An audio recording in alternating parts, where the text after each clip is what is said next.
ছিলাম শিলিগুড়ি না, আমরা গেছিলাম দার্জিলিং। ওখানে গিয়ে আমি আমি একা বন্ধুদের পিছনে 1 লাখ টাকা খরচা করেছি। তোমার ভাই কি খরচা করেছে? তার ডবল করেছি। তাহলে ঠিক আছে, আমি ওই 2000 টাকা দামের শাড়িটাই অর্ডার দিয়ে দিই। 2000 টাকার শাড়ি কেন? তুমি 5000 টাকার শাড়ি অর্ডার করো, আমি তোমাকে টাকা দিচ্ছি। তুমি অর্ডার করো, আমি একটু পরে তোমাকে ফোন পে করে দিচ্ছি। আমার কি বাজেট নেই নাকি? কি ভেবেছো তুমি? দাঁড়াও। সত্যি বলছো তো? আরে হ্যাঁ। ঠিক আছে, তাহলে আমি এক্ষুনি অর্ডার করছি।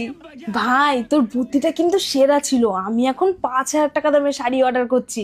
এমন ভাবে কথার জালে ফাঁসিয়েছি না, ওর পুরো ইগোতে লেগে গেছে। এমনিতে তো 150 টাকা দামেরও শাড়ি এনে দেয় না, বললেই বলে আজ আনবো কাল আনবো। হ্যালো ভাই, বলছি আমার না একটা লোন আছে আজকে, একটু 10,000 টাকা পাঠাতে পারবি? হ্যাঁ, আরে মাইনা পেলেই আমি তোকে দিয়ে দেবো, তোর চিন্তা করতে হবে না, আমি দিয়ে দেবো। হ্যাঁ, পাঠাচ্ছিস? হ্যাঁ, এখনই পাঠা তাহলে। হ্যাঁ, থ্যাংক ইউ। হ্যাঁ, এই দেখো 10,000 টাকা পাঠিয়ে দিয়েছি। হ্যাঁ হ্যাঁ, চলে এসছে। হ্যাঁ, আর কোনোদিন বলবা না যে তোমার বাজেট কম।